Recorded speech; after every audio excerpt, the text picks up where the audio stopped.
Aloha, it's Dave Lawrence, all things considered, member-supported Hawaii Public Radio. And today, what a guest we have. He's the A in A&M Records and sold it with his partner Jerry Moss for hundreds of millions of dollars. He's a painter, a sculptor, a philanthropist of epic proportions, married to his wife for 40 years, Lonnie Hall. He performs with latest CD, In the Mood. I believe 79 years old, he just told me a moment ago. This year earned 9th Grammy, 72 million albums sold. Plays the Mac Friday, Blaisdell Concert Hall Saturday. Herb Alpert. How you doing? Dave. Thank you so much, Herb, for taking a moment. I appreciate it. Yeah, you're welcome. My pleasure. Getting ready to leave for Hawaii. And with the Hawaii, too. Listen to you. Hey, man. That's what you get when you're 79. You get to pronounce it properly. You've got just so much going on. One of the things about you, your philanthropic side, $130 million total, the Herb Alpert Foundation. Where does some of that spirit come from? First off, I had this incredible opportunity when I was 8 years old. My grammar school here in Los Angeles had a music appreciation class. There was a table filled with various instruments. I picked up the trumpet by chance, and it's been enormously important in my life. I just feel like to give back is a natural thing to do. I think we're all here as a gift, and if we can help others on our way. I saw my dad was very generous. I've been blessed beyond my dreams. It's such an amazing feeling helping other people. I'm on the soapbox to try to get the arts programs in all private and public schools at an early age. Kids learning how to play an instrument or learning how to dance or studying poetry, it gives them a sense of uniqueness. And then if they can experience that, they can hopefully empathize with other people. I'm not into politics, but I feel like one of the ways to get to the hearts of what our problem in this country seems to be that we don't seem to appreciate each other's differences. I'd like to be able to affect that some way. I think that story, the 8-year-old kid, the kid picking up the trumpet, having it take you to that Malibu spread, and then realizing that you see the link. That was critical, picking it up, that moment you're talking about where it was available to you, and that's why you want these programs. I'm just reading into it. Maybe I'm wrong, but it's like it's... Yeah, no, you're right. You got it. It's something that I think we all should be conscious of, and I think that's one of the things that really gets life working for people when they can follow their passion. I have followed my passion through the years, and I've been darn lucky. I realize that, and timing plays a big part in it. Tilly Goldberg and Louis Alpert. Am I saying your parents' names right? Yeah, that's right. Yeah, my dad was from Russia. He came over to this country when he was 16 years old by himself. Are there any other ways that your folks help chart your course? My mother was very encouraging. When I started playing the trumpet, we lived in this small home. Every now and then a neighbor would get all upset because I was practicing the trumpet, and she would yell out the window, says, he's practicing. It's okay. She was really encouraging, and I think we all need that. We all need a little encouragement. Right on. I love jazz. I love that whole feeling of jazz because jazz is freedom, and I think that's what we're all looking for. We want to be able to express ourselves. I don't think a lot of folks don't realize the extent to which they're familiar with your work through its use in so many pop culture venues, like TV game shows or music beds in various productions.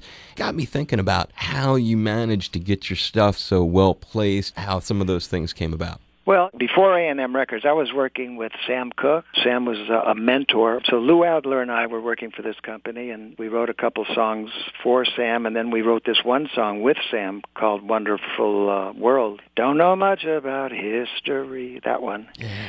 And then from that, I had a little stint in acting. Some guy looked at me and said, man, you should be in the movies. So I said, okay, put me in. So that didn't really work out. I studied with Leonard Nimoy and some other great acting coaches, but I felt like I really didn't have it. And then in 1962, I was going to bullfights, wanted to reflect on the afternoons that were so touching for me. Luckily, I had this song written by a friend, Saul Lake, who wrote the song called Twinkle Star, and I loved the melody, and I took that melody, adapted it for The Lonely Bull.